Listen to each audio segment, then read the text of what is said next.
Boa noite. Boa noite, doutora. Boa noite, Kleber. Boa noite, mãe.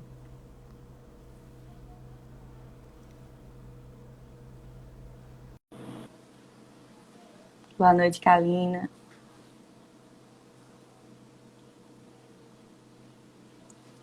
Olá! Olá, Camila. Tudo bem, doutora? Tá tranquilo? Tá dando para me ouvir bem? Tá ótimo o áudio. Tá maravilhoso. Tá. Super Fiz um bacana. armênio aqui, porque o slide tá aqui e o celular tá aqui com os livros, porque o negócio ficava aparecendo no meu óculos. Sim. E, enfim. A luz, né, que você fala? Ó, Sim, parece uma aparece o meu também. Eu fico sem saber onde posicionar. Normal. vida. É isso mesmo. Boa noite, gente. Já tem Essa galera? é. Já tem algumas pessoas. Eu vou fazer uma introdução.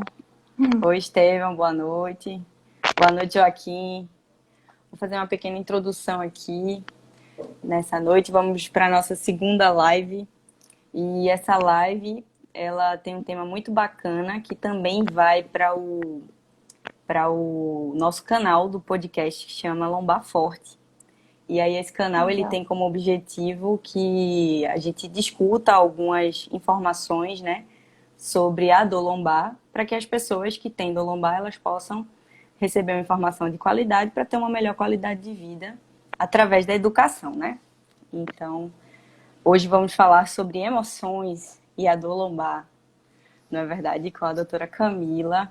Doutora Camila, que é formada em psicologia pela Universidade Federal do Vale do São Francisco, né?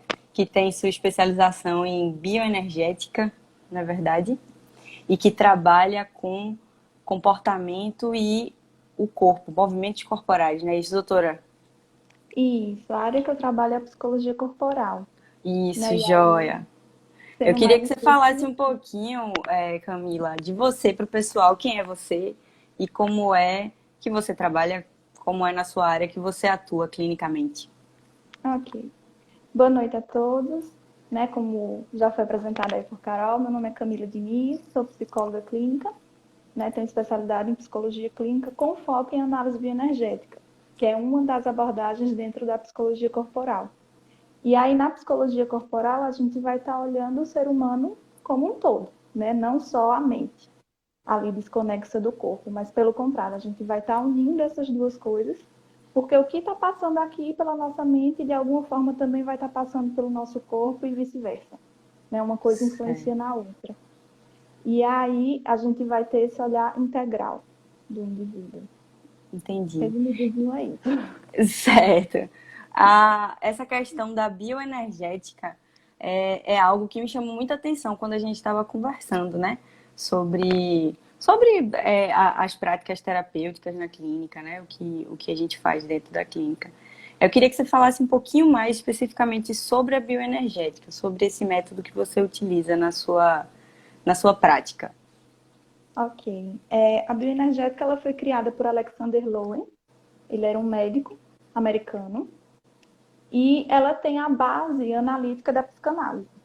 Né? Se for pela história, tem lá a psicanálise com Freud, aí vem Reich, que foi discípulo de Freud, e aí começou a perceber que estava sendo assim muito fechadinho ali só na mente. Ele começou a questionar os ciclos de Viena, que é onde o pessoal se reunia para discutir sobre saúde mental, né, sobre a psicanálise. Por que, que a gente não estava olhando o indivíduo como um todo? Por que, que não estava olhando a fisiologia? Por que, que não incluía a filosofia? Por que, que não olhava o social? Por que estava olhando ali só para a mente? E aí, por ele ter sido questionador, ele foi expulso. E Sempre, né? aí, Sempre quem questiona é expulsa. pois é, foi perseguido político, enfim. E aí ele começou a própria abordagem. Ele é o pai da psicologia corporal. E ele começou principalmente a observar pela respiração.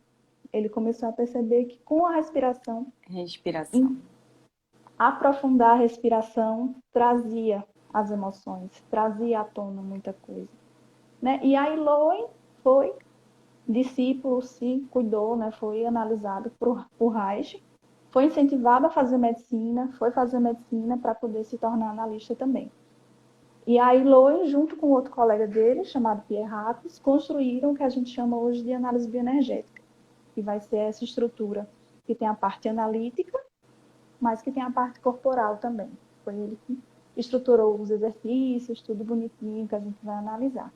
E aí, é análise, dessa análise de psicanálise, e bioenergética, que vem da bioenergia do nosso corpo. Ali é a produção de ATP, que toda célula produz, Sim. que é a energia do nosso corpo. E essa energia, Lowen vai trazer que ela é para ser fluida. Num corpo saudável, é para ter essa energia fluindo.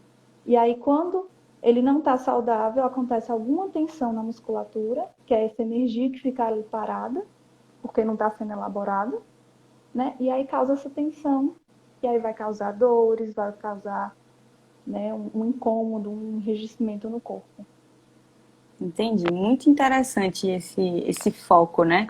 É realmente é uma tangente aí que a gente tem passando, tocando, eu diria, psicologia e fisioterapia. É uma interseção, porque de fato essa parte da mente e do corpo, né, tá muito conectada. A gente às vezes acha que é algo separado, mas não é. Tudo que a gente sente, o nosso corpo sente e a gente expressa de alguma maneira, né? Quando eu fiz o post, né, sobre a nossa live, eu coloquei lá a questão da mímica, né? Você faça uma cara triste, faça uma cara feliz e depois imagine como é que seu corpo tá. O que que eu quis dizer com isso? Que do mesmo jeito que a nossa face ela muda com as nossas emoções, todo o nosso corpo ele também muda, né? Então aí a gente, no post eu falei sobre felicidade e tristeza, mas a gente pode falar de vários afetos, né? De várias emoções. E aí, especificamente hoje, a gente debateu e a gente conversou que a gente poderia vir falar sobre o medo, né? Eu queria saber de você, assim, o que é o medo sobre a luz da psicologia, assim, sobre você mesmo, não apenas a psicologia, mas você, Camila. O que é o medo? O medo, ele é uma das emoções, né, das sensações mais básicas e mais primitivas do nosso corpo. Né? É o medo que vai estar ali ajudando a gente a estar alerta, a perceber se está em perigo, se não está. É o medo que foi uma das emoções mais primitivas que ajudou a gente, enquanto espécie, a sobreviver. Né? Porque a gente, através do medo, a gente não estava fazendo qualquer coisa, não estava se atirando ali, tinha como perceber se dava para ir, se não dava, se ficava em bando, se não ficava. E aí ele tem essa função, né? Que vai agir muito fisiologicamente pelo sistema nervoso autônomo, né? Ali naquele sistema de luta e fuga, nosso sistema de proteção mais primário, que vai ser o sistema que a gente não pensa, né? Ele é Você sabe muitas automático, vezes. né? Ele é automático, né? Ele é uma coisa que E passa aí, direto, a gente não tem como controlar. Isso. quando vê, já sentiu. Já foi. E aí, a função primordial dele é essa, é nos proteger. É fazer com que a gente tenha cuidado, é fazer com que a gente tenha cautela para que a gente se mantenha vivo. Né? Só que aí, no dia a dia, né, no mundo que a gente vive hoje, às vezes a gente não consegue controlar, a gente não consegue perceber que está com essa emoção. Né? E ela acaba ficando descontrolada, né? Ou sem muito sentido ali. E aí pode vir a desenvolver, né? Uma ansiedade muito exacerbada, pode vir a se tornar um pânico, né? Alguma fobia, que são situações exageradas desse medo, quando a gente não tem a noção real do que está acontecendo e o corpo, né, recebe as Quando, informações. então seria como se, não sei se seria isso, mas seria como se o corpo ele saísse do medo natural fisiológico, né? Aquele medo que é um medo de proteção do cérebro primitivo da gente.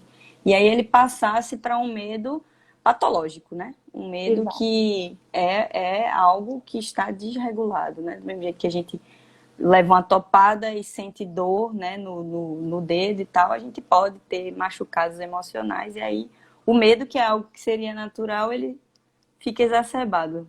Seria Isso, isso, né? E aí se isso. transforma em outras emoções, né? como essa ansiedade, né? O estresse também pode ter relação com o medo, doutora? Pode no sentido que o medo ele sempre vai estar relacionado a algo do futuro, né? Que a gente está se Hum, preparando para que algo aconteça. E aí, às vezes, esse se preparar demais com situações do dia a dia, elas causam estresse, né? Porque o estresse ele também vai estar muito relacionado com o sistema nervoso sim, sim. autônomo, né? Parasimpático e tal. E aí, a adrenalina, o cortisol, que é liberado para que a gente lute ou fuja, fica ali no nosso corpo, porque não existe a situação de lutar ou fugir, né? Sim, É um medo diante de algo que, na verdade, não precisaria.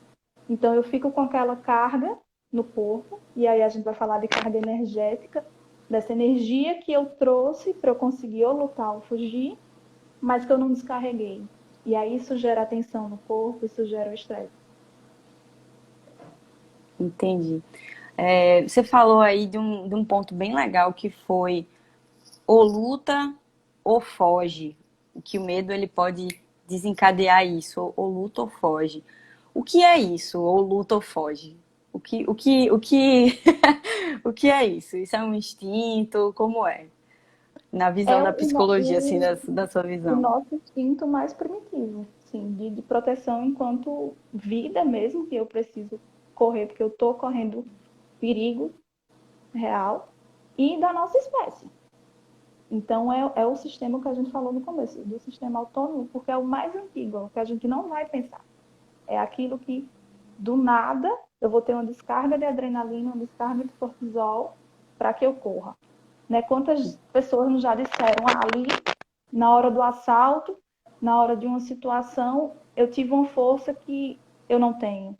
Eu Eu não corri tenho. que eu nem vi. Né? Então, esse Sim, eu nem vi é porque não dá tempo de fazer o processamento, o pensamento. A gente age pelo impulso primitivo, que é se manter vivo. sim, verdade. Tem alguns pacientes que chegam no consultório, é muito interessante essa fala, que alguns pacientes chegam no consultório com dor e numa conversa, consegue se perceber, claro que a área da psicologia não é a minha área, mas todo profissional de saúde precisa ser sensível para isso, Sim. porque a emoção, ela vem antes de qualquer ação, vem uma emoção, né? Então é muito comum o paciente que chega, ele chega com uma carga emocional de algum susto, de algum medo que ele tem, e esse medo ele está fazendo com que o paciente ele tenha algum nível de tensão. Aí essa tensão, ela muitas vezes está relacionada com uma situação que ele não consegue fazer nada, ou seja, que ele está fugindo, digamos assim, né? Seria como Uhum. isso. E às vezes ele está lutando muito, ele está numa guerra ali, então a musculatura dele não consegue relaxar, não relaxa, ele não relaxa. Então, das duas, uma, né? Ou o paciente ele está acolhido, né? Ele está acuado, com medo e isso está causando dor, ou ele está, né, na luta ali, muito forte, pegando muito forte, e o corpo dele está sentindo isso, a mente dele também está sentindo isso, né? A gente tem muitos, muitos casos de pacientes que chegam assim, e às vezes a conversa, né? Poxa, vamos fazer a terapia da dor física, mas vamos tentar também trabalhar essas emoções junto a um psicólogo. E muitas vezes não existe essa compreensão, porque é fácil entender quando o corpo físico ele está machucado. E quando é um machucado grave, por exemplo, se quebrou o braço, eu estou vendo gesso, então eu sei que ele está doente. Aí quando a gente já vai para a perspectiva da dor lombar, que a pessoa ela não consegue se levantar, mas é um homem forte, de 35 anos, de 40 Novo, anos, né? novo, ele não consegue se levantar. Por quê? Ele não consegue por quê? Então, assim, até a compreensão, né, de que existe algo físico ali, quando a gente não vê, é difícil. Nas emoções, é mais difícil ainda, eu imagino, né? E aí, voltando para essa parte do medo, né? O medo, a gente, com essa sua fala aí, a gente consegue perceber que tem várias situações do dia a dia que o medo ele pode estar presente. Eu quero fazer uma coisa, mas eu tenho medo do que pode acontecer. Eu estou numa situação que alguém está me ameaçando. Uma situação de trabalho, por exemplo, que tem alguém me ameaçando ali, intelectualmente, digamos. Ou uma situação de vida que, sei lá, eu moro num lugar perigoso, então eu tenho medo, né? E esse medo vai desencadeando todas essas emoções. Como controlar esse medo? Tem como controlar? Essa eu acho que é a pergunta A principal, né? famosa. Tem como controlar esse medo? Tem como a gente aprender a lidar, né? Porque quando vai para o controle, também entra na situação de medo, porque e se eu não tiver controle? Sim, Né? Porque a verdade. grande maioria das vezes a gente não tem controle sobre as coisas. A gente não tem controle sobre o futuro, por exemplo. E aí a gente fica no e se? E se eu chegar na porta de casa e tiver alguém me esperando? E se eu sair tarde e acontecer um acidente? E se? E aí a gente entra nesse looping do e se, acreditando que vai acontecer alguma coisa. A gente se arma esperando que aconteça alguma coisa que não vai acontecer. E aí gera toda essa carga de estresse no corpo.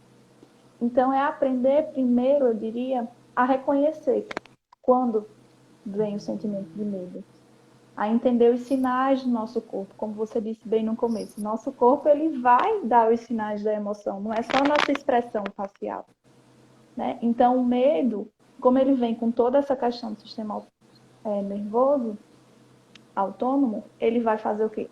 Arregala o olho, dilata a pupila, o sangue, o coração acelera para bombear mais sangue, as nossas extremidades elas ficam mais geladas porque o sangue vem proteger nossos órgãos internos, mas também se a gente precisar lutar, a gente não perder tanto sangue aqui nas extremidades.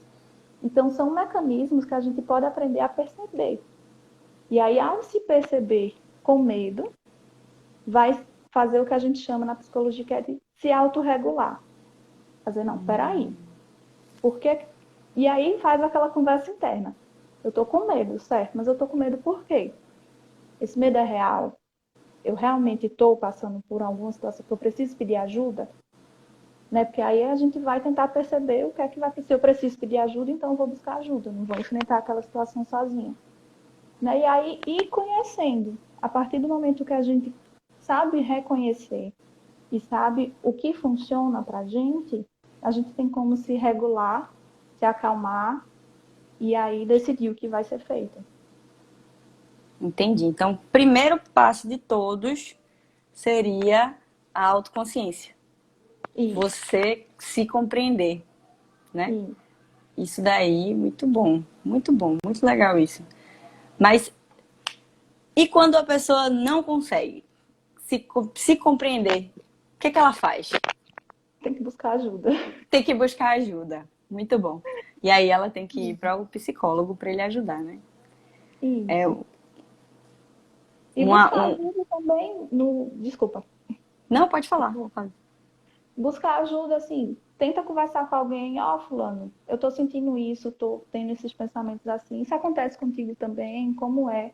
E aí, né, poder partilhar de alguma forma com as pessoas que estão ao nosso redor. Porque nem sempre a pessoa vai ter acesso a um psicólogo, a um psiquiatra. Ou Isso, é tem essa verdade. abertura de chegar até um psicólogo, um psiquiatra de primeiro. Mas converse com quem está do teu lado, quem está perto. Tenta entender se aquilo faz sentido, se não faz. Vê o ponto de vista do outro. E aí, a partir disso tudo que você recolheu, essa pesquisa que foi feita, né? E aí você decide, não, então eu preciso buscar um profissional, porque não está normal, está exagerado. E aí vai em busca de um profissional. Entendi. Algumas vezes, quando eu vejo que o meu paciente ele é muito relutante, né, a procurar o psicólogo, a gente precisa se afastar um pouco, né? Não, não pode ficar, mas vá, mas vá. A gente sabe que é o correto, mas às vezes a própria pessoa ela não está pronta para lidar com as emoções dela. E aí acaba que ela tem medo e ela foge, né? E Isso. aí a Ela gente tem vê o medo de medo e a sentir fuga medo. a gente vê o medo e a fuga nesse processo também. Uma coisa que eu geralmente faço para esse tipo de paciente é escreva. Escreva. Comece a escrever só. Você não precisa mostrar para ninguém. Mas escreva seus medos. Porque a partir do momento. Algum psicólogo ao longo da minha vida já me falou isso. você escreve, você está formulando a frase, então você já está pensando, já está desatando um nó, né, que possa existir. Isso é, de fato, efetivo, doutor? Isso é algo que Sim. funciona na psicologia, que a gente realmente pode indicar? Qual é a sua A opinião sobre isso? escrita, a gente fala inclusive da escrita terapêutica, né? Ela é um processo de liberação dessa emoção de alguma forma e de, justamente, de elaboração. Muitas vezes a gente tem vergonha, a gente não tem com quem falar, a gente começa a falar e aí engasga, porque esse processo, né, de som, de colocar o som para fora, também faz parte desse processo energético. Às vezes está tão travado que a gente não consegue colocar em som, mas Verbalizar. consegue escrever. Isso, não consegue verbalizar, mas consegue escrever. Então, se você consegue escrever, faz o que é possível para você. Escreve. E aí existem várias técnicas, né? De escrever livremente o que vem na mente, ou de fazer bem bonitinho, como se você estivesse num diálogo com uma pessoa, ou de colocar ali como se sente, e aí depois faz um ritualzinho de rasgar, ou de queimar, ou de colocar aquilo, né? De jogar Sim, para fora. de Mas transformar, né? isso, tudo isso são símbolos. É o processo em si, não é simplesmente o fato de escrever, mas é o processo. É você escrever Consciente. ali, elaborando, estando consciente, se percebendo, e aí nesse momento também percebendo se alivia, se não alivia. Se Então, piora, né? Que também pode piorar, né? Esse processo, né? é um processo de cada um. E está muito dentro desse processo de autoconhecimento. O autoconhecimento ele é a base de tudo. Se a gente se conhece, se a gente sabe o que faz bem, o que faz mal, a gente tem o caminho para se cuidar. Entendi. E é por causa disso, do autoconhecimento, que eu comecei a pensar em fazer esse tipo de encontro, né? Esse tipo de encontro online. Porque essa é uma conversa que eu e você, a gente facilmente teria, eu e você. Mas é Sim. interessante quando pessoas, né, assim, que podem se beneficiar dessas informações, elas estejam presentes na conversa. Porque atualmente, como eu tenho um foco grande, né, nesses pacientes com dor lombar, percebo que o padrão ouro de tratamento para dor lombar é educação. É educação. Então, você trabalhar com a educação do paciente é o primeiro de tudo. Ele precisa compreender por que, que ele tem aquela dor, né? Então, às vezes é fácil entender que a dor ela aconteceu por causa de um trauma físico. Então, por exemplo, doutora, eu fui pegar o botijão de água, travei, caí no chão, fiquei lá. Fiquei lá. Fui me levantando devagarzinho, às 2 horas depois, para ir para a cama, porque eu não consegui sair do lugar. Eu já ouvi muito relato de pacientes travando com isso. Então, ele consegue fazer a relação que existe um fator físico ali. Mas a relação entre o fator emocional, às vezes, não é tão clara. Porque aquele paciente, para chegar naquele ponto, como é que está o estilo de vida dele? Então, a gente pode falar de alimentação, como a gente já falou, a gente pode falar de exercício físico, né, que a gente possivelmente vai falar mais para frente. Mas que tipo de emoção aquela pessoa ela está sendo sujeitada, né? O que ela está passando na vida dela que deixou o corpo dela enfraquecido, né? E aí ela foi tentar fazer uma força um pouco maior ali e o corpo dela desabou. Então tem o componente físico, tem o componente de estilo de vida, de alimentação e tem o componente emocional. E aí dentro dessa perspectiva, o medo, né? O que o medo em si pode ter a ver com uma dor lombar, por exemplo? Como ele está relacionado pela psicologia? O que se diz sobre isso? A gente vai relacionar assim, minha gente, pelo amor de Deus. Não é que a pessoa que tem o medo vai ter a dor lombar, né? Vamos deixar É isso bom bem dizer claro. isso. É. Vamos deixar isso bem claro.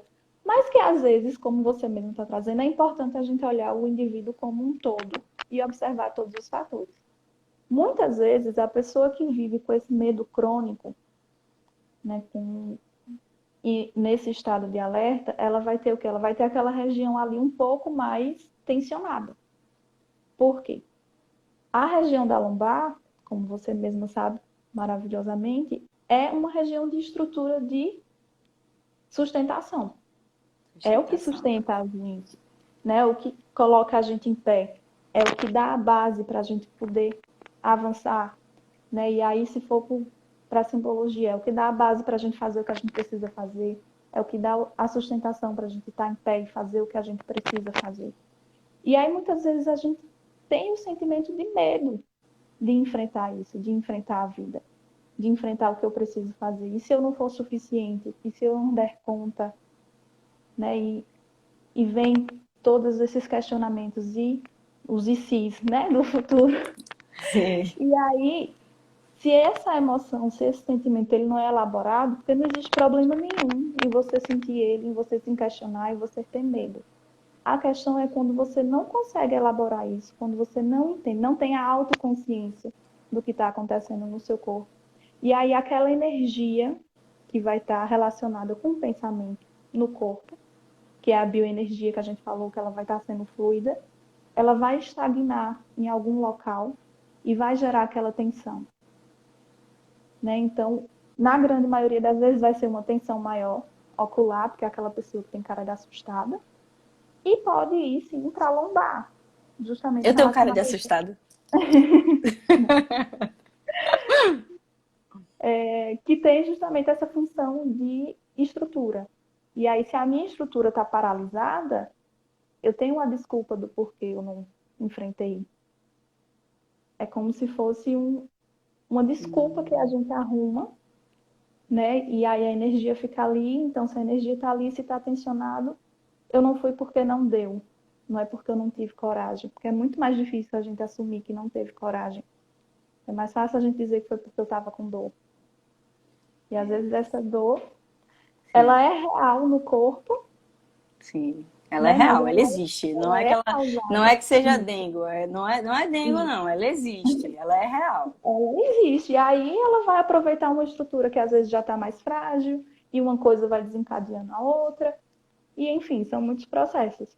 Mas o que pode, né? E eu digo de novo, minha gente, uma coisa não é determinante da outra, mas é algo Sim. dentro de todo um contexto que a gente pode avaliar, que a gente pode questionar o cliente, é como é o dia a dia dele.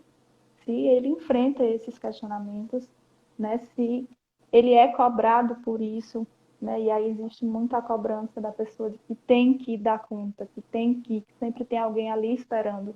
Por isso que se você fracassar por um momento, acabou toda a vida. Né? E a gente sabe que não é assim, pelo menos não é para ser assim, não é para ser encarado Não, dessa forma. essa exigência que você falou, né? Essa exigência, ela é uma exigência muito grande, né? Que existe uma exigência social, uma exigência do trabalho, uma exigência, sei lá, familiar, né? Tem exigências que vêm, cobranças de todos os lugares, né? Sim. E essas cobranças às vezes fazem com que a pessoa ela precise encarar uma guerra que às vezes ela não quer encarar. E aí uma coisa que acontece é que engole, né, essa emoção ela fica ali, e aí existe uma fragilidade física por causa disso. É o que eu estou entendendo, assim, que você está falando. E de fato existe isso.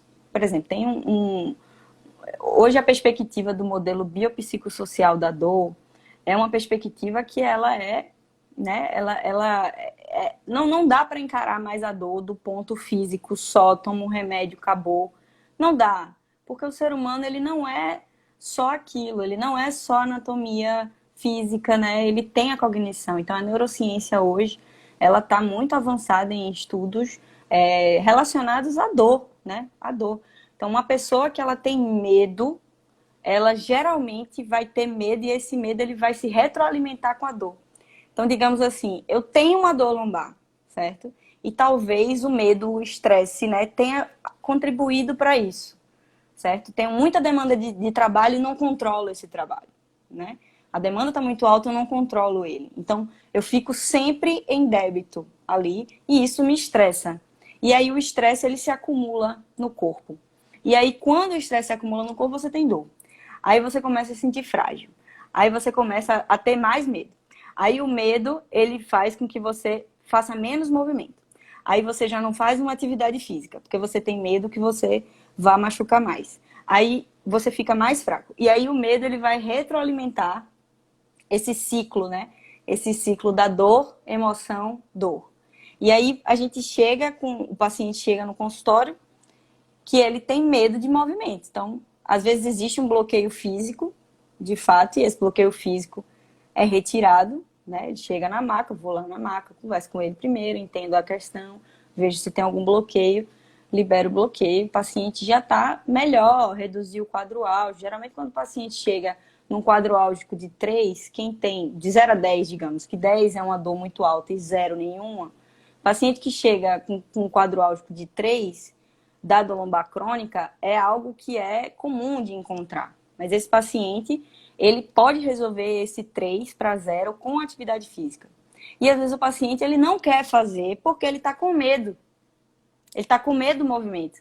Então ele tem um medo excessivo, né, que a gente pode encontrar em algumas literaturas de cinesiofobia.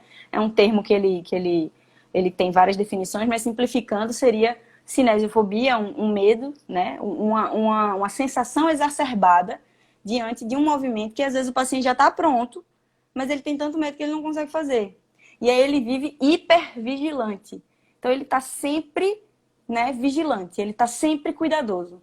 E aí tem as pesquisas que mostram pra gente que esse medo do movimento, dessa hipervigilância, essa catastrofização da dor, ela faz com que o paciente, ele cada vez mais diminua a sua função e cada vez mais tenha menos dor.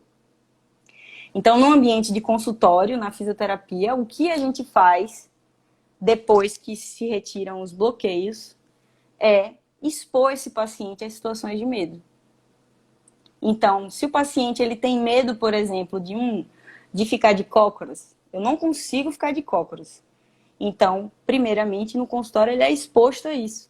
Ele é exposto a ficar, não vai ficar de cócoras no mesmo dia, pelo amor de Deus, mas ele vai sentar numa cadeira um pouco menor, sentar numa cadeira, é gradual, porque o corpo ele demorou um pouco para machucar. Então, demora um pouquinho, às vezes, para reconstituir, né?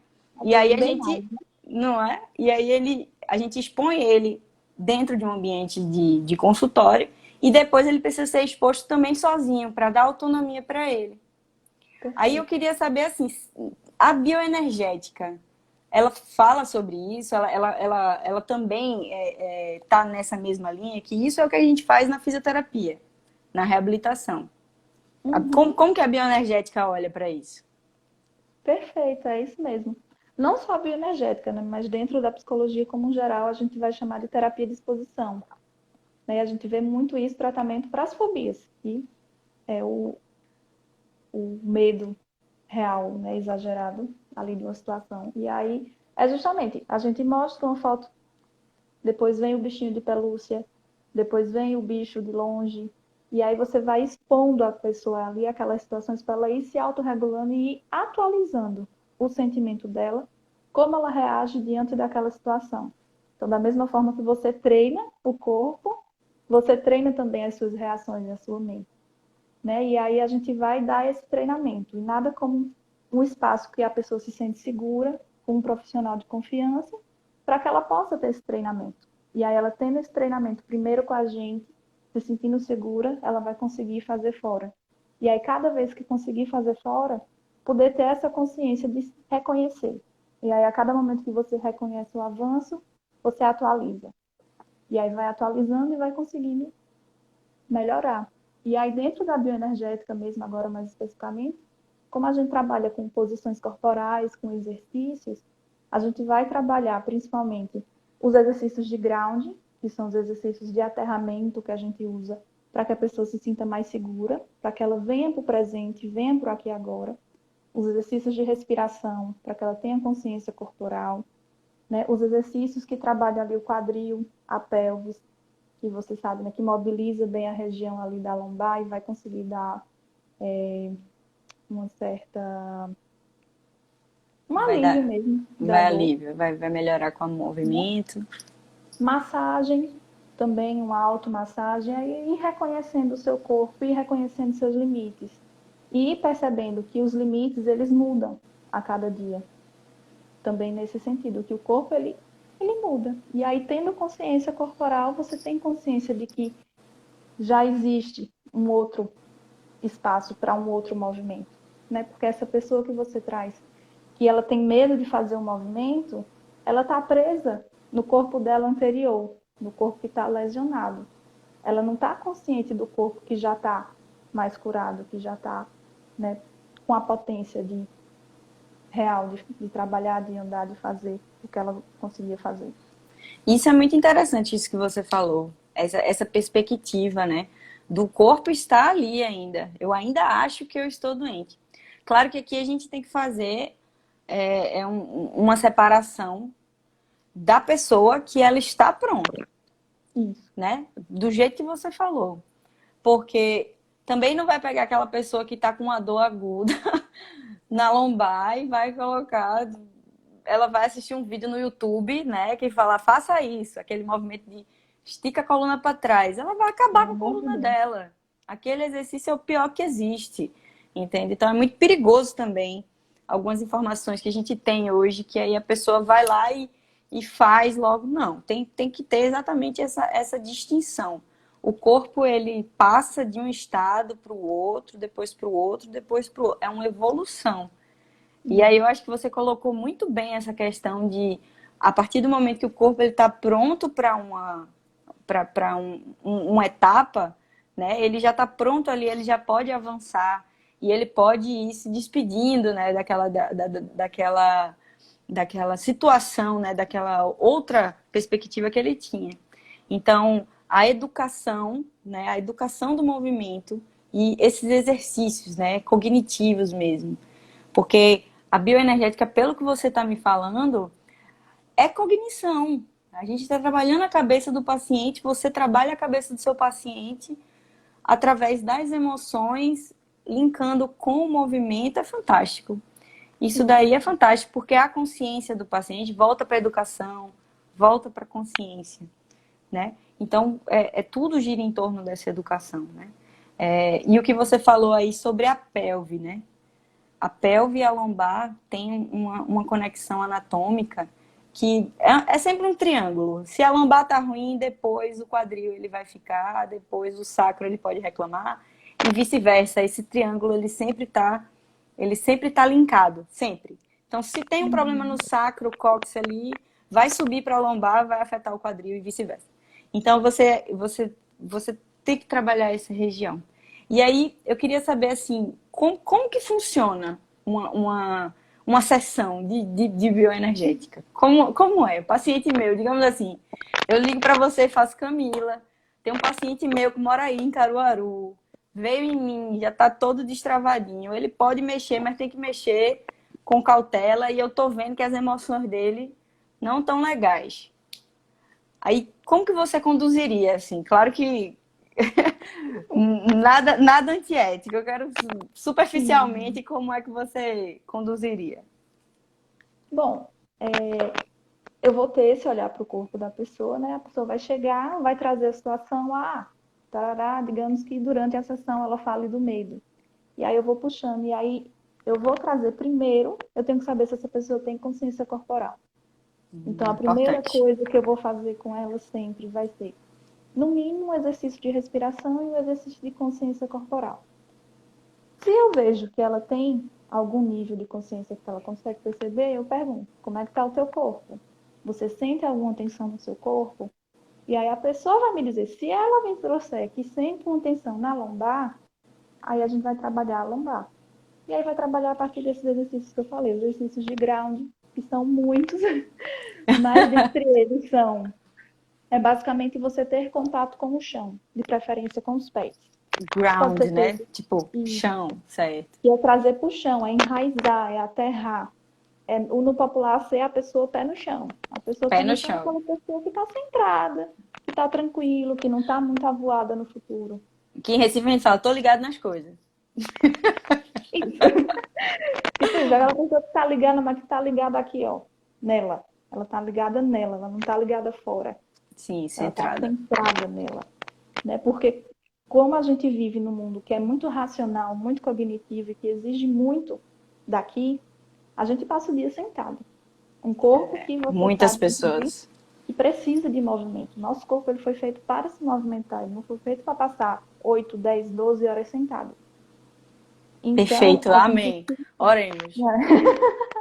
a gente fica com a carga energética, aquela bioenergia, ela vem aqui para cima. Por quê? Foi trabalhado muito aqui em cima. E aí eu preciso que isso descarregue de alguma forma. Então eu levo minha atenção para os pés. E aí são exercícios de empurrar o pé no chão, de bater os pés no chão, né, de pular. Então eu sempre indico que possa correr, que possa pular corda, que possa fazer exercícios que tenham esse impacto para o chão. Porque aí vai trazer você de volta para a terra, de alguma forma, né? E aí depois que a pessoa tem base, que ela tem essa estrutura, é que a gente vai subindo. E aí vai trabalhar a pelvis, porque a pelvis, né, a região sexual é a região onde tem energia de vida, é a região onde estão localizados os órgãos sexuais que produzem vida. E aí não necessariamente uma vida biológica mesmo, um ser humano. Mas é ali onde está energeticamente o nosso centro de vida. Então, é o nosso centro de criatividade, é o nosso centro de energia que motiva para a vida, que motiva a gente a fazer alguma coisa. Então, se a gente está com medo, a gente precisa de coragem. E aí a coragem vem de onde? Vem dessa energia de vida, vem dessa vontade de construir alguma coisa, né? Porque a gente não só deixa frutos em humanos, a gente deixa frutos no que a gente constrói, no que a gente produz. E aí é a partir dessa energia que sobe. Mobilizando essa energia, aí a gente sobe mais um pouquinho para o diafragma, vai ser bastante com a respiração, e a respiração ela vai trazer essa consciência corporal, porque se a gente respira completa, aquela respiração que vem até a barriga, que enche, que mexe caixa torácica, que mexe aqui em cima, é a respiração que a gente dá total capacidade do pulmão de receber oxigênio. Se a gente recebe nossa total capacidade de oxigênio, a gente tem a nossa total capacidade de produzir energia. Porque a energia é produzida a partir do oxigênio. De oxigênio, isso aí. Né? Fisiologia. Isso. E aí, se a gente tem nossa total capacidade de energia, a gente tem força de movimento para fazer o que precisa fazer. E aí vem para a região do tórax. Costas, tórax e mão, né? Que simbologicamente é o que eu vou pegar para fazer o que eu preciso fazer, é o que vai me movimentar para frente. E aí a gente consegue fazer todo. Mas isso não só em uma sessão só, tá? Sim, não, claro.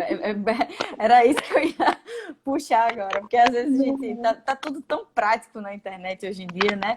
As pessoas veem passo a passo, 1, 2, 3, 4, 5. Então tudo dá no tempo do Reels, dá em 1 minuto, a pessoa já quer as coisas muito rápido. E não é assim que acontece. Por exemplo, para o paciente ele chegar no ponto de dar uma corrida, de fazer uma cordinha, de alguma coisa assim, de fazer esse movimento de ground um pouquinho mais intenso, né, que você está falando, todo aquele processo de cinesiofobia dele, se ele tiver, ele não vai fazer. Por quê? Porque o que é esse sentimento de medo do movimento? Doutora, eu não vou fazer isso. Se eu fizer isso aqui, eu vou dar. Daqui eu vou pra cadeira de roda, entendeu? A senhora quer me matar. Eu vou no médico fazer cirurgia que é melhor. Não, calma, não é assim. É um processo, né? Temos que ir passo a passo. O corpo, ele vai falando com a gente. O corpo, ele vai dizendo, tô um pouco melhor, tô um pouco melhor. E a partir disso, todas essas etapas vão acontecer. Eu acredito que quando o paciente, ele tá na mão, é porque ele tá bacaninha. Ele já não se... Nunca mais ele vai ter problema com a dor lombar. Uma vez eu tive um paciente que ele chegou no meu consultório, eu gosto sempre de usar ele como exemplo. Ele chegou no meu consultório muito triste, né? Paciente quando tá com muita dor na lombar, assim, geralmente é aquele cara que trabalha muito, né? E o sustento da família, às vezes, é só ele. E ele não tá conseguindo trabalhar porque ele tá com muita dor e ele não sabe o que fazer, porque ele já passou, sei lá, 2 anos cuidando dessa dor com remédio, o remédio não adianta mais, o que eu vou fazer? Eu preciso dar de comer para meus filhos, eu preciso fazer alguma coisa, né? E eu não consigo andar 2 quarteirões. Isso foi o que ele me falou. Ele fez, doutora, se eu precisar andar 2 quarteirões, eu não consigo. Eu falei, tudo bem, vamos, vai demorar, mas a gente vai chegar lá, porque ele estava com a requisição de cirurgia para fazer, mas ele não queria fazer. E aí ele fez um tratamento, foi um tratamento longo que ele fez, mas que foi feito todo esse preparo devagar. Teve um momento que precisei da integração de uma psicóloga, certo? Teve um momento que ele precisou fazer também uma terapia cognitiva, uma terapia, né, com princípios da neurociência para trabalhar a mente dele. E hoje ele corre maratona. Nossa. Então, assim, O cara estava na mesa do cirurgião, entende? Então, toda vez que ele manda para mim, o que ele manda para mim, os quilômetros, né? Na verdade, ele correu meia maratona, ele tá para correr uma, entendeu? Inteira. Então, toda vez que ele conquista alguma coisa, ele manda para mim. Já não tô com ele há anos, já não tô com ele há 2 anos, entende? 2 anos eu acho mais que isso. Mas, assim, ele aprendeu sobre a dor dele, ele aprendeu sobre as emoções dele, né? Ele aprendeu o que fazer quando ele tiver com uma dor e ele não para de fazer atividade física. Ele é tão, ele aprendeu tanto isso e ele ficou com medo de voltar para aquele estado, né? O medo dele agora foi um medo protetor. Eu não quero mais voltar para aquilo ali. Que ele não para de fazer exercício. Na pandemia, eu geralmente pergunto para os meus pacientes antigos como é que eles estão depois de um tempo. E na pandemia, e aí? A pandemia diminuiu um pouco a atividade? Não. Por quê? A cabeça tá ok, lembrando ainda. O corpo tá ok, lembrando ainda. Então, é, é isso, é educação, né? E aí a evolução, ela vai chegar, né, para o paciente. Agora tem que fazer. É uma decisão, é uma decisão. E aí a autorresponsabilidade, né? Tem paciente que não pode, aí já é outra coisa. E esses bate-papos são interessantes, principalmente para aqueles pacientes que têm um pouco mais de dificuldade de ter um acesso a um serviço de saúde individual, que a gente sabe que no Brasil isso é muito caro. Apesar da gente ter o SUS, que é uma bênção, né, para a população inteira, mas às vezes um trabalho individual, às vezes não, sempre é mais difícil. Então, ter essa consciência de que, poxa, eu preciso entender o que está acontecendo com o meu corpo. E não é anatomia, não, porque a anatomia ele não vai entender nada. Ele vai ver lá aquela vertebrinha no Instagram, não vai entender nada. Ele precisa entender o que pode machucar de fato, né? E a gente está vendo hoje aqui que as emoções podem machucar.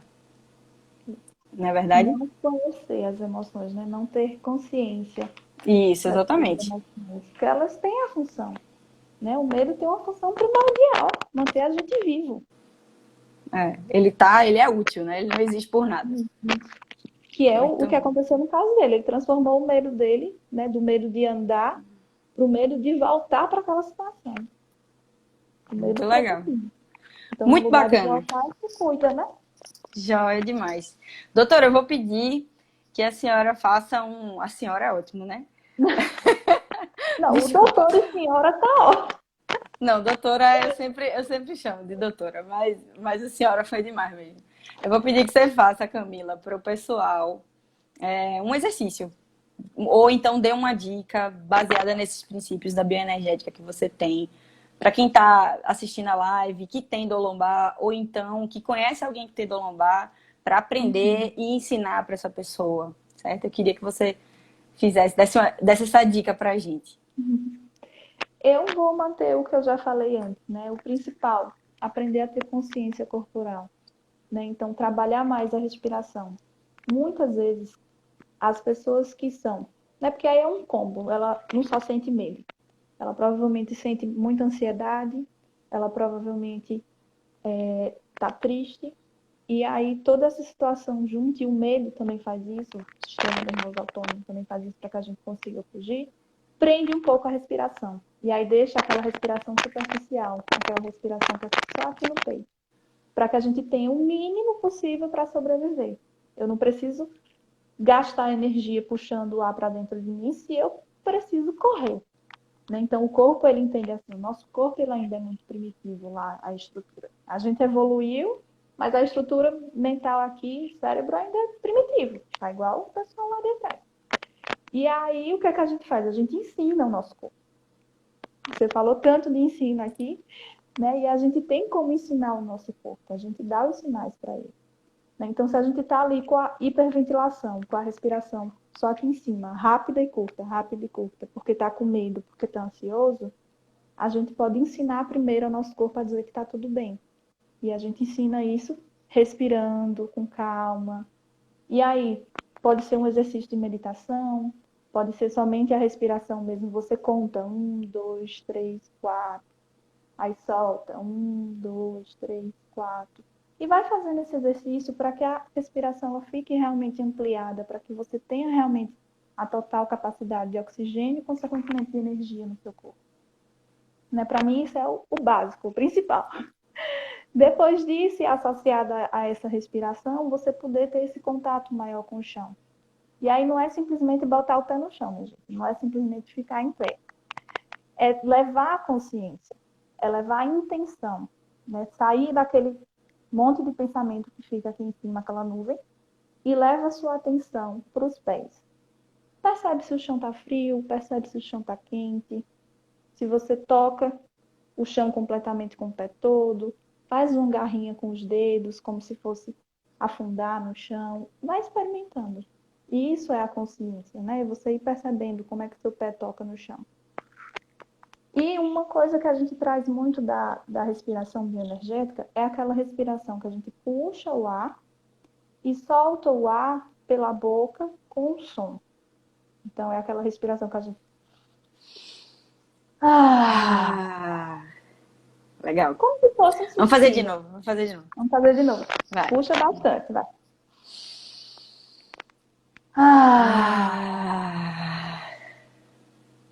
Isso. Maravilhoso. E aí você percebe que quando solta o som, que eu falei, né, mais cedo, a gente libera um pouco de tensão. Porque o som é onda, é energia. Né? É energia que vem daqui de dentro da gente também. Então a gente consegue fazer essa liberação sem precisar de muita coisa, sem precisar pensar muito. Só em a gente...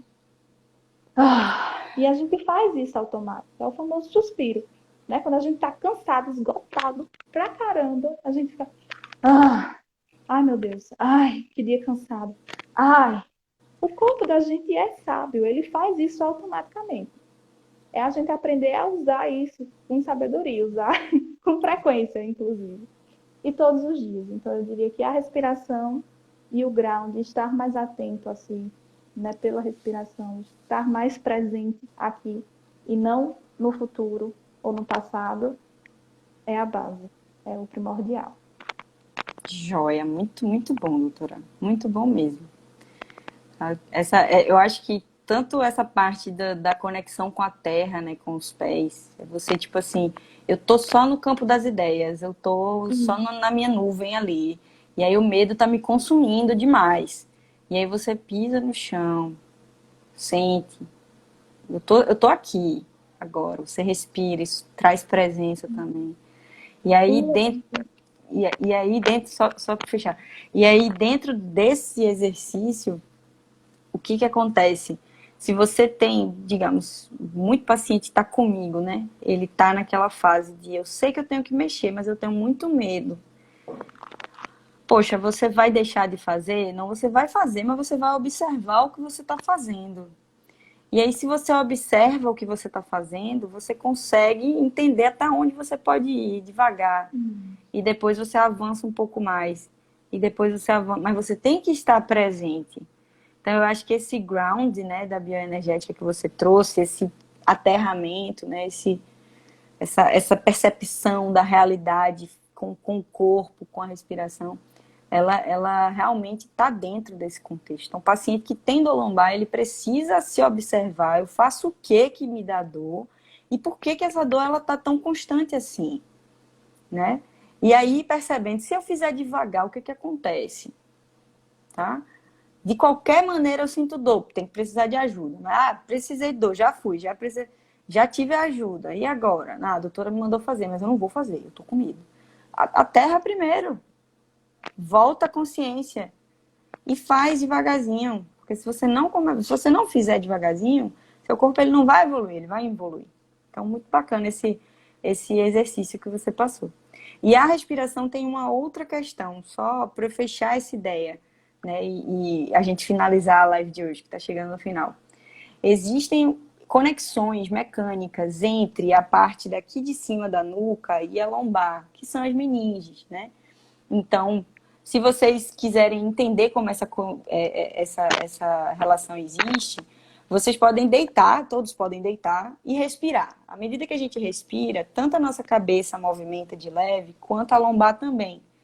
Então, se você deita e começa a respirar profundamente com a mão na cabeça, aqui embaixo, você sente que esse ossinho aqui, né, o occipito, ele faz uma movimentação leve. Se você bota na lombar, você vê que na região próxima ao sacro vai fazer uma movimentação também, que é a respiração primária, né? Quando o ser vivo ele começa a respirar, ele já tem aquela respiração acontecendo, ele já tem aquele movimento acontecendo.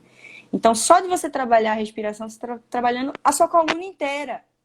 Não é só o diafragma, ele é maravilhoso, ele se insere na lombar, o diafragma. Então, só de trabalhar a respiração, você já trabalha a lombar. Mas não apenas ela, você trabalha o corpo inteiro, e aí a gente já entra no fluxo energético, e aí a gente já entra na redução da ansiedade. Então, olha como a respiração é maravilhosa, né? Então, acho que foi muito legal essa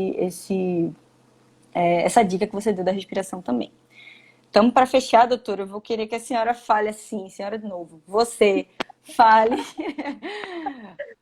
fale para o pessoal onde é que você atende, como é que você atende, fala um pouco do seu trabalho para quem tiver interesse procurar. Pronto. No momento eu atendo presencialmente aqui em Caruaru, essa aqui é a minha sala. Legal. O espaço se chama Matricária, Espaço Terapêutico Matricária, fica no Maurício Nassau. E atendo online também, por algumas plataformas, quem quiser estar entrando em contato, meu link está na bio, tranquilamente, a Ana também tem meu contato. Sim, é verdade, quem quiser também pode falar.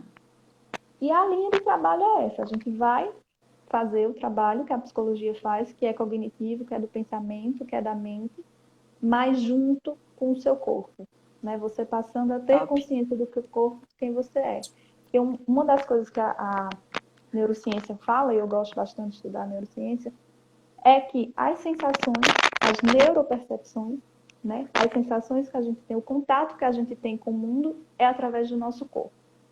E o que a gente sente desse contato é a mensagem que é enviada para o nosso cérebro, que é transformada ali na situação que a gente decodifica e entende o que está acontecendo. Então, não existe nada separado, está tudo junto. Não existe a sensação sem o pensamento, não existe o pensamento sem a sensação. Uma coisa precisa da outra. A não ser que seja aquela sensação realmente primitiva, que não passa pelo processamento, mas eu preciso, em algum momento, entender. Depois que ela acontece, eu entendo que ela aconteceu. Né? Então, eu preciso ter conexão com o meu corpo. Saber o que está acontecendo. Saber se aqui eu estou bem, se eu estou com medo, se eu estou feliz, se eu estou angustiada. Para que eu possa saber como viver. Compreender, né? Autoconsciência. Muito bom, doutora. Vou agradecer muito a sua participação. Muito obrigada. Achei muito bacana o nosso encontro. Agradecer a presença de todo mundo também. Quem tiver dúvida, quem quiser saber alguma coisa, pode falar comigo, com a doutora Camila.